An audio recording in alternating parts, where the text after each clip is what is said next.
என்றால் అది పరలోకముగా ఉంటున్నది. அது பரலோகமாக இருக்கிறது. అది శాశ్వతమైనదిగా ఉంటుంది. அது நித்தியமானதாக இருக்கிறது. అది ఉన్నతమైనది. அது உன்னதமானது. అది చాలా శ్రేష్టమైనది. அது மிகவும் விசேஷித்தது, பெரியது. అది భూలోకములో చూడలేనిది. அது இந்த பூமியிலே நாம் காண முடியாதது. అయితే క్రైస్తవుల గురి అది ఉంటుండగా, ஆனால் ஒரு கிறிஸ்தவர்களுடைய இலக்கு அப்படிப்பட்டதாக இருக்கையில், అయితే క్రైస్తవులుగా ఉన్న మనలో కొంతమంది, ஆனால் கிறிஸ்தவர்களாக இருக்கிற நமக்குள் சிலர் ఈ భూలోకంలో నివసిస్తున్నాం. இந்த பூமியிலே நாம் வாழ்ந்து கொண்டு வருகிறோம். మన భూ సంబంధమైన వాటిపైనే గురి కలిగి ఉంటున్నాం. நாம் இந்த பூமியை சார்ந்தவர்கள் மேலேயே நாம் இலக்கு உடையவர்களாக இருக்கிறோம். భూ సంబంధమైన కార్యాలపైన, இந்த பூமியின் சம்பந்தப்பட்ட காரியங்களின் மேல் కొంతమంది యవనస్తుల్ని లేకపోతే వృద్ధులను కూడా చూస్తున్నప్పుడు, ஒரு சில வாலிபர்களையும் இல்ல முதியோர்களையும் நான் பார்க்கும் பொழுது, వాళ్ళు డ్రెస్ చేసుకున్న దానిపైన గురి కలిగి ఉంటారు. அவங்க அந்த அணிந்துக்கிற அந்த உடை மேல மிகவும் இலக்கா இருப்பாங்க. చాలా భద్రంగా వస్త్రాలను కాచుకుంటారు. மிகவும் ஜாக்கிரதையாக அவங்களுடைய உடைமைகளை பாதுகாத்துக் கொள்வார்கள். విలువైన వస్త్రాలు తెచ్చుకుంటారు. மிகவும் மதிப்பு மிக்க ஒரு உடைகளை தான் வாங்குவார்கள். బిచ్చగాడు వస్తే 5 రూపాయలు పడారు. ஒரு பிச்சைக்காரன் வந்தா ஒரு 5 ரூபா கூட போட மாட்டாங்க. 5,000 పాలు తీసుకుంటారు. ஆனா 5,000க்கு அவங்களுடைய உடைகளை வாங்குவாங்க. వాళ్ళు ఆ గురి వాళ్ళకి వచ్చి ఎప్పుడు వస్త్రాలు నేను వేసుకోవాలి, నేను అందరూ చూడాలి. அவங்களுடைய இலக்கை குறித்து பார்க்கும் பொழுது என்னுடைய உடைகளை நான் அப்படியாக போட வேண்டும் என்று. ఇప్పుడు నేటి దినాల్లో ట్రెండ్ ఏంటంటే, இன்றைக்கு இருக்கிற அந்த ட்ரெண்டிங் என்னன்னா, యవనస్తులు విశేషంగా, வாலிபர்கள் விசேஷமாக, కొంతమంది పెద్దలు కూడా, ஒரு சில பெரியவர்களும் சரி, వారి గురి ఏంటంటే, அவங்களுடைய இலக்கு என்னவென்றால், మనం జీవించినంత కాలంలో நம்ம வாழ்ற அந்த நாள் முழுசா మన కడుపు నిండా బాగా తినాలి. நம்ம வயிறு ஃபுல்லா நம்ம சாப்பிடணும். ఇంట్లో రోజు పెట్టితే పెడతారు.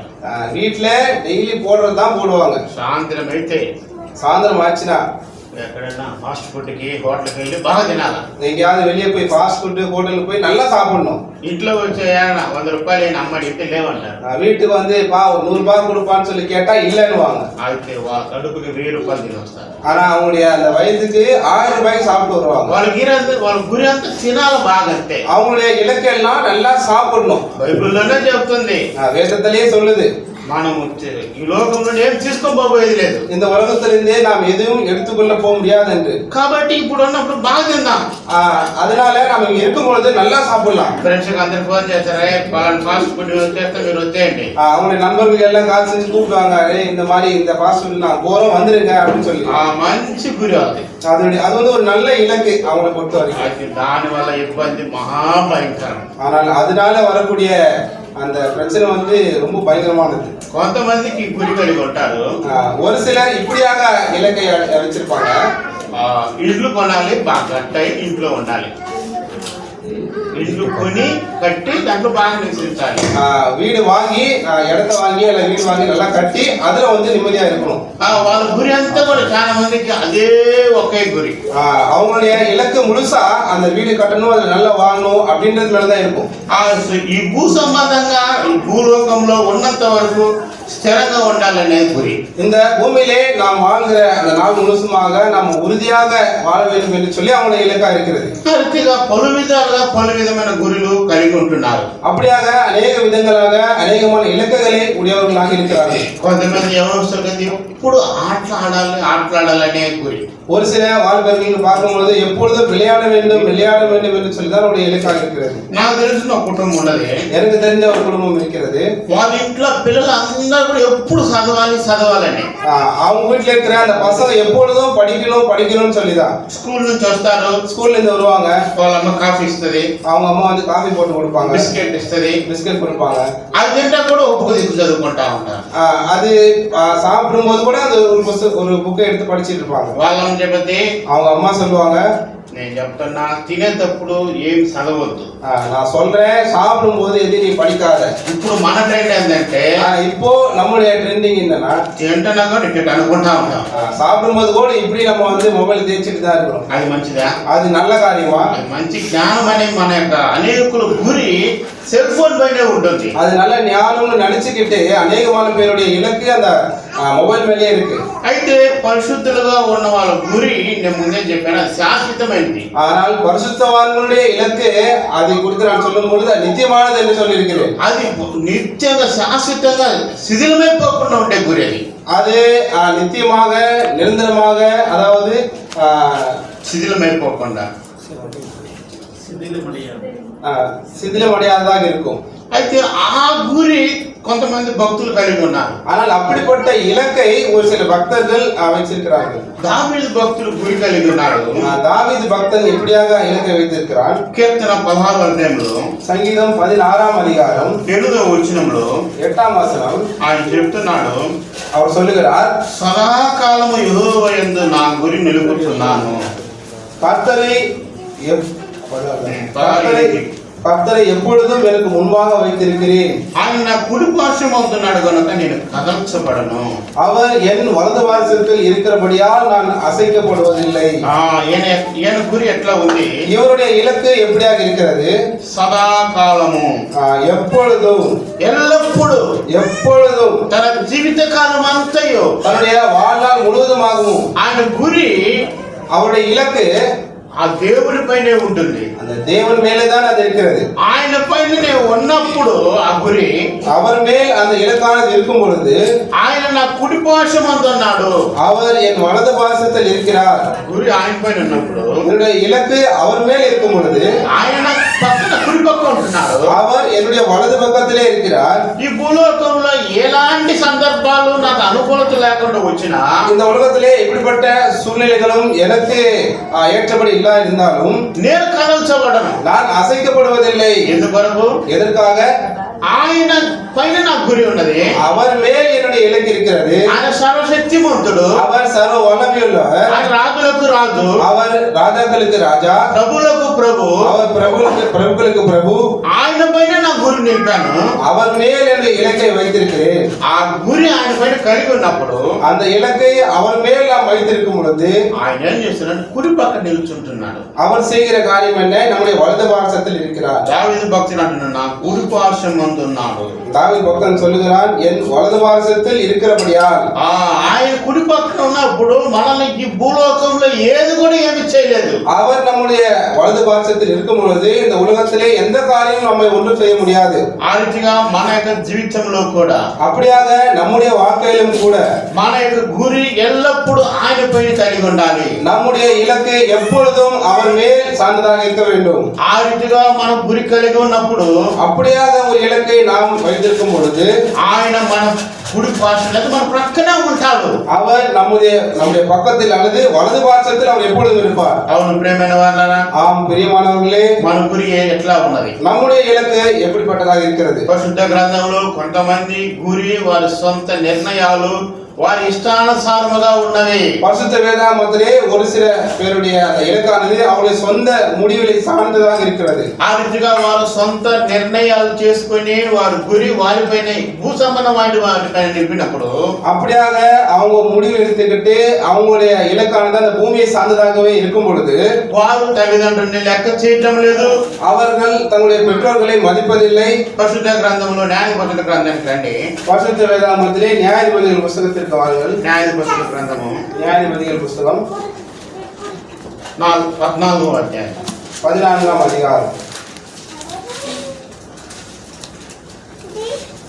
14 అధ్యాయం 3వ వచనం. 14ஆம் அதிகாரம் 3ஆம் வசனம்.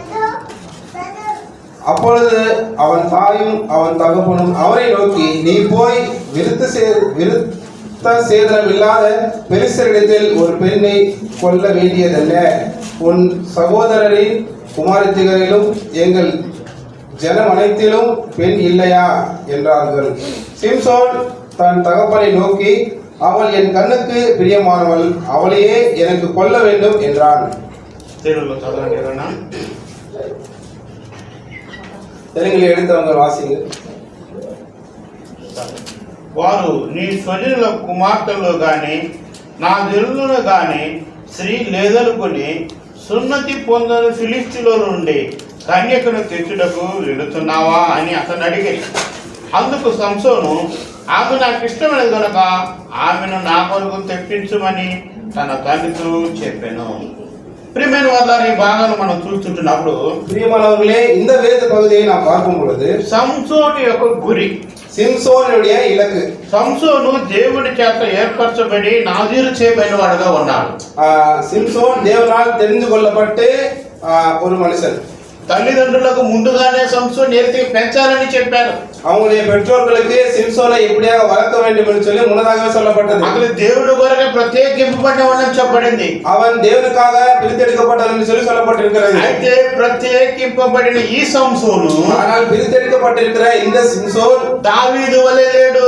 தாவீதை போல அவன் இல்லை. తల్లి యవన కాలం వచ్చినది, அந்த வாலிப பருவம் வந்தது.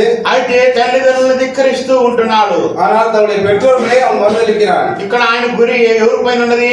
இங்கே அவனுடைய இலக்கு யார் மேல் இருக்கிறது? తల్లిదండ్రులు అంటున్నారు, అయ్యా మన సోదరులు మనకు సంబంధించిన వాళ్ళు ఉన్నది అమ్మాయి అంటే, பெற்றோர்கள் சொல்றார்கள், அப்பா நம்முடைய சொந்த ஜனத்திலே பெண் இல்லையா என்று கேட்கும் பொழுது అతను అంటున్నాడు, లేదు లేదు, నా గురి ఈ రీతిగా ఫిలిస్తీన్లలో ఉంటున్న ఈ యొక్క దెలీలా పైన ఉన్నది అంటున్నాడు.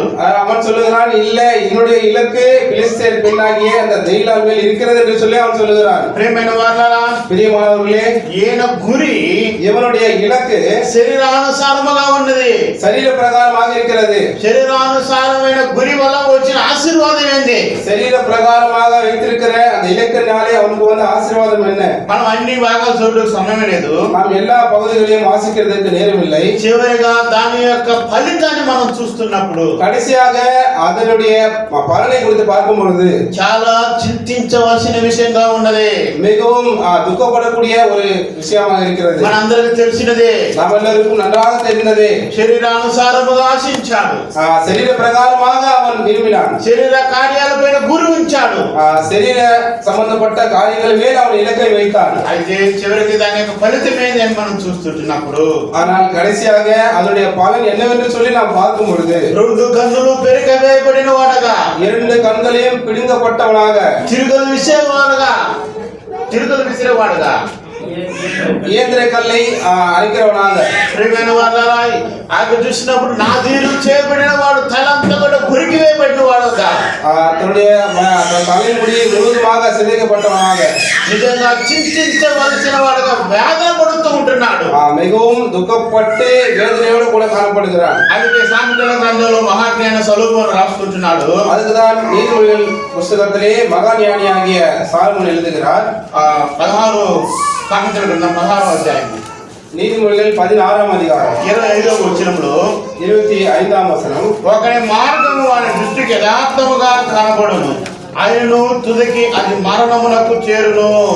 மனுஷனுக்கு செம்மையாய் தோன்றுகிற வழி உண்டு, அதன் முடிவோ மரண வழிகள். ఏ రీతిగా ఉన్నది? அது எப்படியாக இருக்கிறது? ఒకరి మార్గం వాడి దృష్టికి యథార్థముగా కరెక్ట్ అనిపిస్తుంది. ஒருவனுக்கு தன்னுடைய வழி செம்மையாய் தோன்றுகிறது. అతని గురి, అతను అనుకునేది బాగుంది, నేను తీర్మానం కరెక్టే. அவனுடைய இலக்கு கொடுத்து அவனுக்கு தோன்றும் பொழுது நான் தெரிந்து கொண்டது சரிதான் என்று. అయినను అని ఒక మాట ఉంది అక్కడ. ஆனாலும் என்று சொல்லி அந்த வார்த்தை இருக்கிறது. తుదకు, அதனுடைய முடிவு అది ఏ రీతిగా ఉన్నది? அது எப்படியாக இருக்கிறது?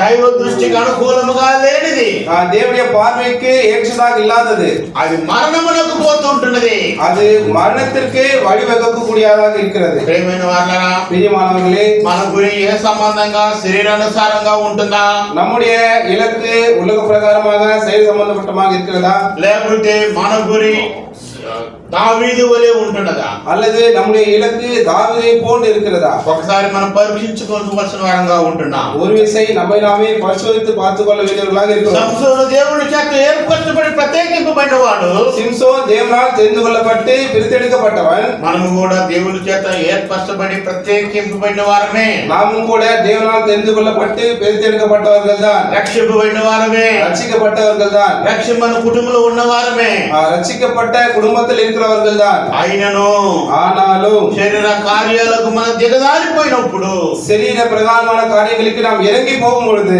దాని అంతము அதனுடைய முடிவு మరణముగా ఉంటున్నది. மரண வழிகளாக இருக்கிறது. బహు జాగ్రత్త కలిగి ఉండాలి. மிகவும் ஜாக்கிரதை உள்ளவர்களாக நாம் இருக்க வேண்டும். ఈ లోకములో இந்த உலகத்திலே మనల్ని ఆకర్షించే అనేక కార్యాలు ఉంటున్నవి. நம்ம ஈர்க்கக்கூடிய அநேகமான காரியங்கள் இருக்கிறது. అయితే ఆ కార్యాలపైన మనం మనసు ఉంచకూడదు.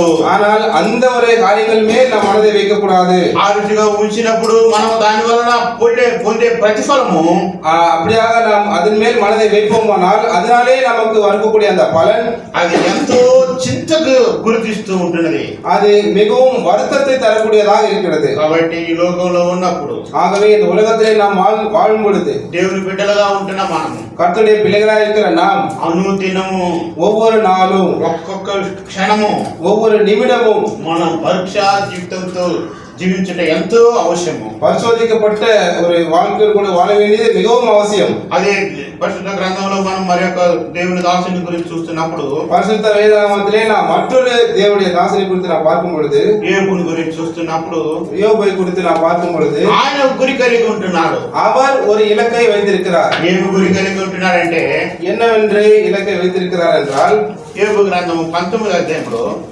யோபின் புஸ்தகம் 19ஆம் அதிகாரம் 25వ వచనంలో 25ஆம் வசனம். యోబుకున్న ఆ యొక్క గురి మనం చూస్తున్నాము. யோபுக்கு இருந்த அந்த ஒரு இலக்கை குறித்து நாம் பார்க்கும் பொழுது అయితే 19:25 19ஆம் அதிகாரம் 25ஆம் வசனம். అయితే నా విమోచకుడు సజీవుడని తరువాత ఆయన భూమి మీద నిలిచిన నేను ఎరుగుదును.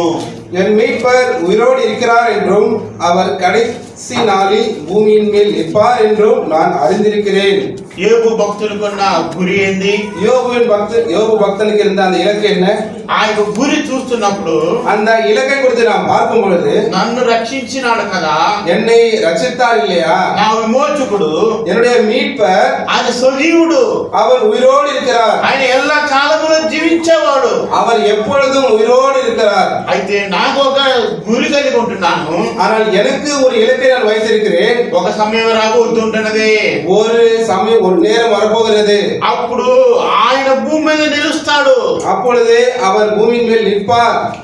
నేను ఆయన చూస్తాను, என்னுடைய சொந்த கண்களால் நான் காண்பேன். నిజంగా అంటున్నాడు 26వ వచనములో, ఈలాగు నా చర్మము చీకిపోయిన తర్వాత శరీరముతో నేను దేవుని చూస్తాను. 26ஆம் வசனத்தில் சொல்லுகிறார், இந்த என் தோல் முதலானவை அழுகி போன பின்பு நான் என் மாம்சத்தில் இருந்து தேவனை பார்ப்பேன் என்று అంటున్నాడు. ఈ శరీరం అంతా చూసినప్పుడు ఎంతో చీకిపోతా ఉంటుంది. இந்த தோல் முதலானவை அழுகி போன பின்பு అయినను ஆனாலும் 27 అంటున్నాడు, 27ஆம் வசனத்தில் சொல்லுகிறார், నా మట్టుకు నేనే చూచెదను, அவரை நானே பார்ப்பேன், మరి ఎవరును కాదు, அந்நிய கண்கள் அல்ல, నేనే కనులారా ఆయన చూచెదను, என் கண்களே அவரை காணும். ఎంత గొప్ప గురి కలిగి ఉంటున్నాడు, எவ்வளவு ஒரு உன்னதமான இலக்கை வைத்திருக்கிறார். స్థిరముగా ఉంటున్నాడు దేవునిలో, உறுதியாய் கர்த்தருக்குள்ளாக அவர் இருக்கிறார். భూలోకంలో ఆయనకు వచ్చిన శ్రమలు భయంకరము. பூமியிலே அவருக்கு வந்த பாடுகள் மிகவும் பயங்கரமானவைகள். ఒకే ఒక దినమున ஒரே ஒரு நாளிலே అతనుకున్న కుమారులు కుమార్తెలు అందరూ చనిపోయారు. அவருடைய குமாரர்கள் குமாரத்திகள் எல்லோரும் மரித்து விட்டார்கள். ఎంతమంది? எத்தனை பேர்? 10 మంది. 10 பேர். మనం ఎవరైనా ఒక్కరికి యాక్సిడెంట్ అయితేనే మనం కుప్పకూలిపోతాం.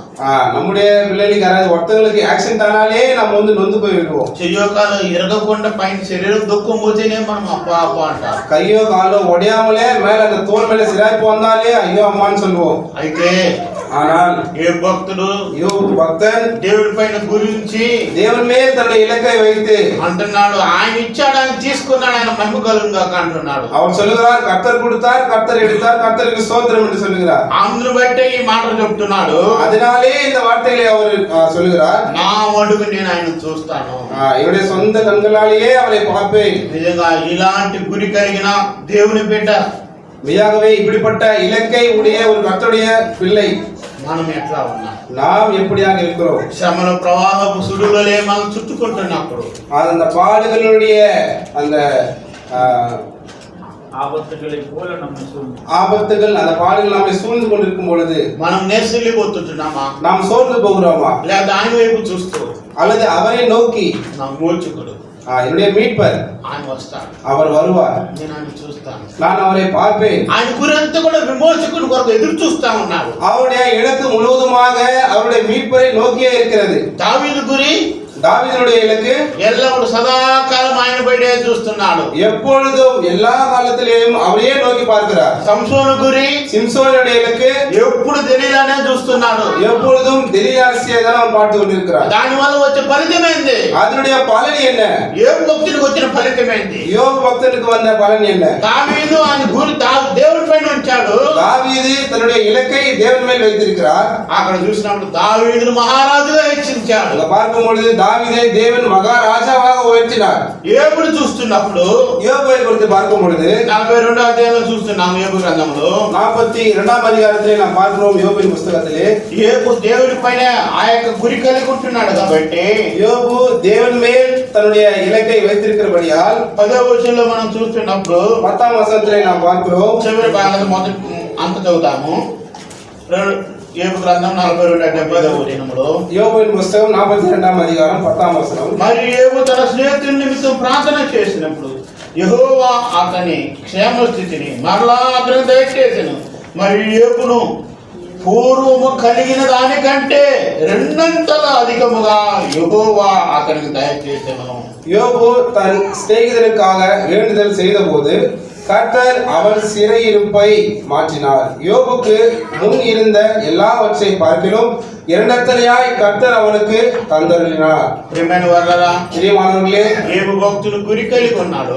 யோபு பக்தன் ஒரு இலக்கை வைத்திருந்தார். అయితే ఆ గురి కలిగి ప్రార్థన చేస్తా ఉన్నాడు. அந்த இலக்கை நோக்கி அவர் ஜெபித்துக் கொண்டிருக்கிறார். మనం ఏం చేస్తున్నాం? நாம் என்ன செய்கிறோம்? మనం దేవుడి కొరకు ఎదురు చూస్తున్నాం. நாம் தேவனுக்காக காத்திருக்கிறோம். అయితే ప్రార్థన చేస్తున్నామా? ஆனால் ஜெபிக்கிறோமா? యోబు భక్తుడు తన స్నేహితుల కొరకు ప్రార్థన చేస్తా ఉన్నాడు. யோபு பக்தன் தன்னுடைய சிநேகிதருக்காக அவன் ஜெபிக்கிறான். మన స్నేహితుల కొరకు ఎంతమంది ప్రార్థన చేస్తున్నాం? நம்முடைய சிநேகிதருக்காக நண்பருக்காக நாம் எத்தனை பேர் ஜெபிக்கிறோம்? ఇరుగు పొరుగు వారి కోసం, நம்முடைய சுற்றி இருக்கிற மக்களுக்காக, లేకపోతే రక్షణ లేని వారి కోసం, அல்லது ரட்சிப்பு இல்லாத மக்களுக்காக మనం ఏం చేస్తున్నాం? நாம் என்ன செய்கிறோம்? ప్రార్థన చేస్తున్నామా? நாம் ஜெபிக்கிறோமா? మనం ప్రార్థనని గురి కలిగి ఉన్నామా? நாம் ஜெபத்தை இலக்காக வைத்திருக்கிறோமா? ఆ రీతిగా చేస్తూ ఉన్నప్పుడు அப்படியாக நாம் செய்யும் பொழுது వాళ్ళు కోల్పోయిన ఆశీర్వాదము எழுந்து போன அந்த ஆசீர்வாதத்தை దేవుడు రెండంతలుగా దయచేశాడు. தேவன் இரண்டத்தனையாய் அவனுக்கு தந்தருளினார். దేవుడు అన్యాయస్తుడు కాదు.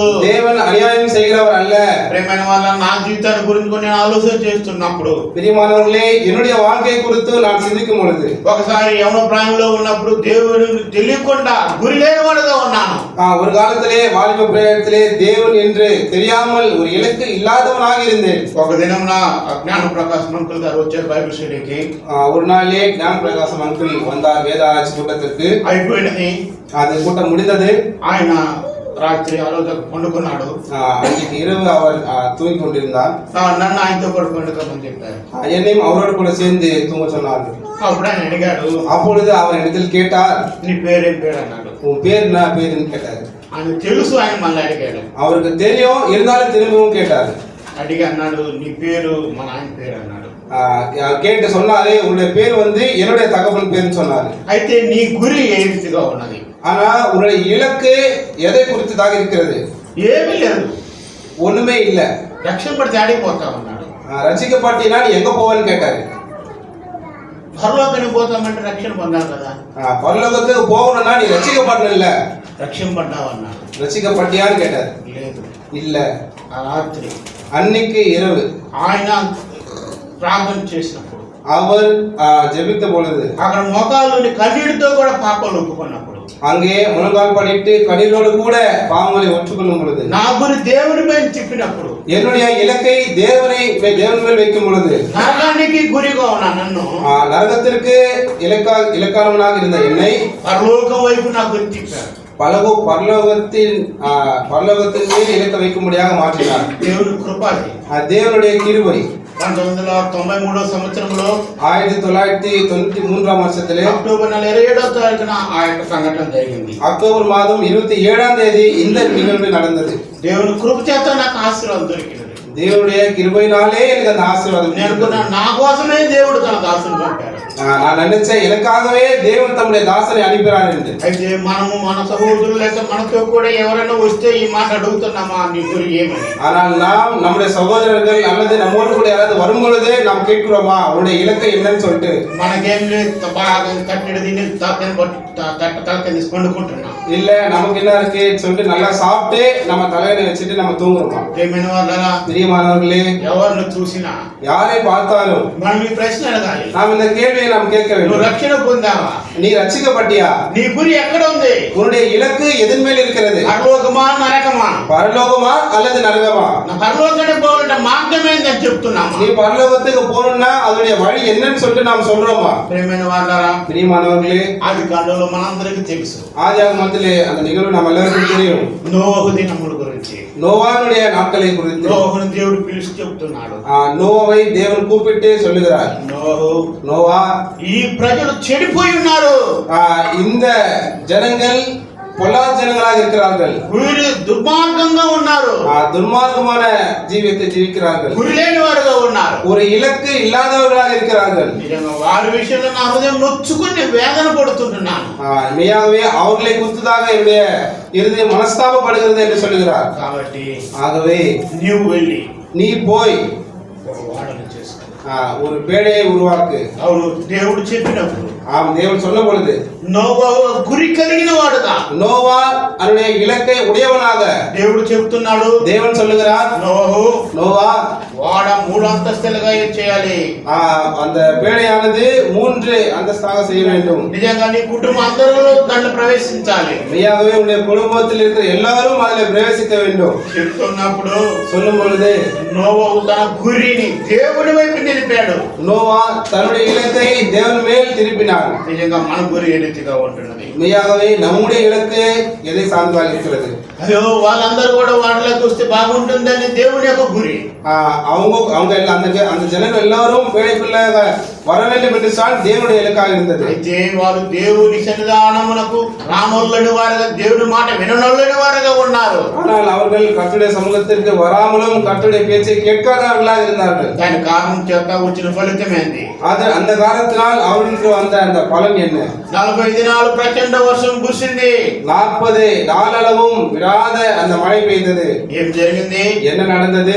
నీరు ఎక్కుతా ఉన్నాయి. அந்த தண்ணீரினுடைய அளவு ஏறிக்கொண்டே வருகிறது. వాళ్ళందరికీ ఏం సంభవించింది? அவங்க எல்லாருக்கும் என்ன நடந்தது?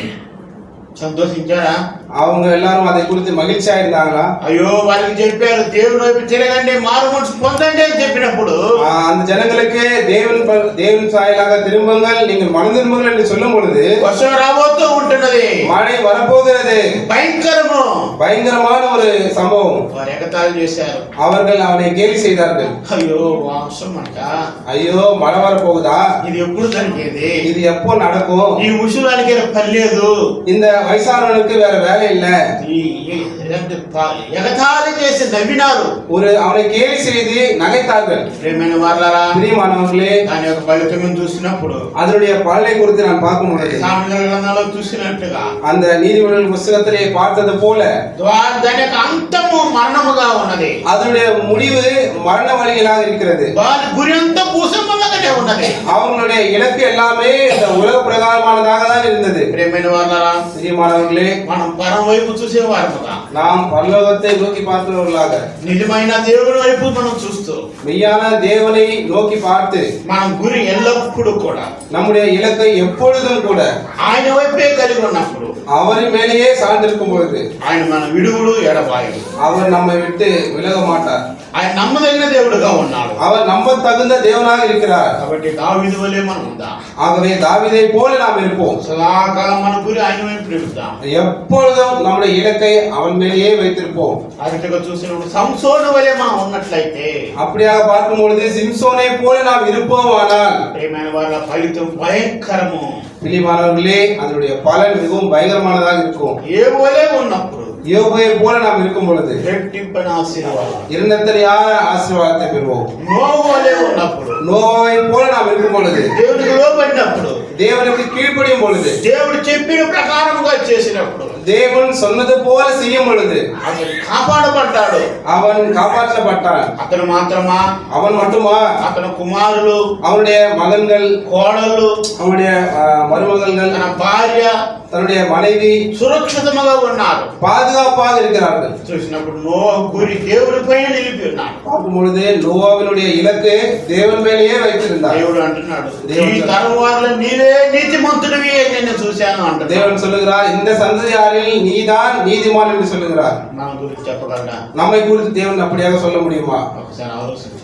ஒரு விஷயம் நம்ம அதை குறித்து சிந்தித்து பார்ப்போம். ఇంకా అపోస్తలుడైన పౌలు గారు అనేక విషయాలు చెప్తూ ఉంటున్నారు. இன்னும் அப்போஸ்தலனாகிய பவுலானவர் இன்னும் அநேகமான விஷயங்களை சொல்லுகிறார்.